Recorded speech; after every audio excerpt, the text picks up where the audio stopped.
Hiba khangdana lairiba naha ani fatanung da thoklabadi India laingak Assam Rifles amadi state laingak na thodang pugadabani miyamgi warep.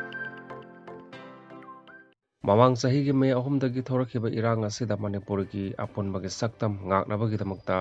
thawaina pontha pikraba ataubi singi mafamda langban hairui sara tambagi thoram amang asi lesang heden pangthokre.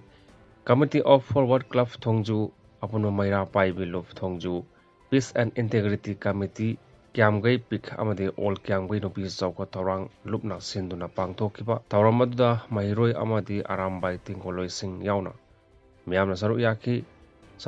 basingna leikidraba athobi singi mafamda langban hairoi saratam ki thawram aduda tongan ba warep ahum amasung miyamna lauki warep sing adudi wariga sagonaraba laisang heden tungi mirol singna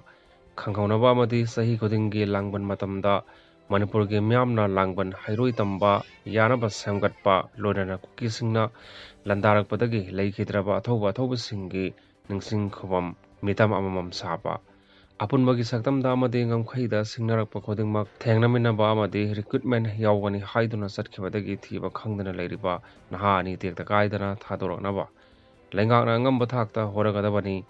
kariguma phatanungda thoklabadi masida thorakpa phatagi tekchak pumba bharat lengak amadi recruitment silliba Assam Rifles Manipur lengak na pugadabani haina warip laukhi ngasigi thawram aduga mari leinana pikki convener singa megachandra na hai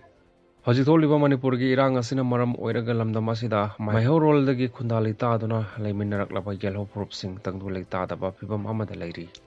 Illegal immigrants singna singi tongan mafamda khundarak liba asi singi yelhomi oiriba pumnamakna mikupna hop singna leiba mathau tai kuki singi prop ama oiriba ITLF amasung kotura paliba indigenous tribal amadi tribal unity hairiba asi kanabunu haibadu naga prupki leiriba CSO singna kanba mirengsang bachungani natrabadi kuki narco terrorist singi sarulangda yelhomi oiriba naga singso Malengbi miyam amangda lana unabagi masak ama urakani maramaduna kuki narco terrorist singna thanglakliba khongthang sing asidagi tungi mirol amadi Manipur gi apunbagi saktam kanaba yelho purp sing amata oina ponsinbagi tangai phadaba adu lakle Indian Constitution gi article 371C da yawriba tribal miyam protect tawbagi khudong saba si kanana lawribagi haiba adu nagagi lusingba singna kupna yengsinbagi matam oire hainasu mahana makhatana phongdokki Mitai lipuna ating mathamba haiba si aikoigi asangba mioising hat pani tharaksana na hairi. Women Association for Socio-Economic Development President RK tharaksana na haikre chin kukinar ko terrorist singna mitai myam da landarak to na Manipur gi apunbagi saktam sauna akai ba piraklingai asida mitai oibalup singna aikoi masel chainaba ungkhatnaba apunbagi pangal hanthanaba chatharak leba thawong makhatana tobigano Wafam masing asi kwa kaithel da leiba desam gi office wakhalon manaba lup taramari nap sinduna pangthokpa pawmi singa unabagi thoramda mana phongdokhibani wakhalon manaba taramari adudi herikon amesco wama milal yum lsd ke kimax lawsal amadi tipsni rk tharaksara namakha tana haiki handak george chongthamna bd senswi support oza bimol haira WhatsApp group ta forward tawriba post asi mioi khara da insillaga tawbani namduna hayan bani hairaduna media da phondarok liba asi asumba oirabadi mitai khunai gi khwaidagi laibak thibani asigumba nampu sapu gi thabak asi lamdam asi gi CSO group individual amatana tawpham thokte maitai lipun gi thomi singna asigumba thabak asi makhata na tawroidabani